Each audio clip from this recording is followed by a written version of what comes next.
So this is how you will find out your gross profit. So this is how your income statement will be laid out. So you will always have your sales minus your cost of goods sold, and you can also just say cost of goods sold.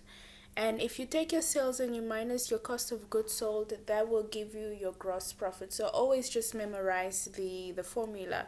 So you have your sales minus the cost of goods sold, and this will give you your gross profit.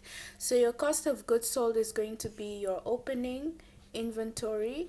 I will link the video because I've done a video about this. So it's your opening inventory. You add your purchases,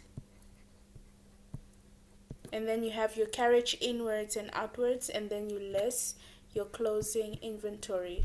So your cost of goods sold is basically how much money did you spend on producing the goods that you're going to sell. So how much money did you spend on making a car, for example? So let's say your sales is, you made a sale of 400,000.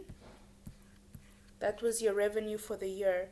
And the cost that you spent to make that money, so how much it cost for you to produce the goods that you sold, was like 275,000, or let's say 270,000. So that would be like around 130,000. That's your gross profit. Okay, so you make a car, so getting the car parts, the direct labor, the direct material that it costs you to make that, that is now going to be part of this.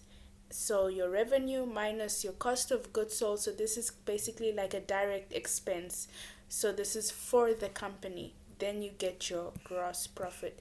So you just say your sales minus your cost of goods sold, then you get your gross profit. I hope this helps, and please watch the following videos, and do not forget to subscribe. Thank you.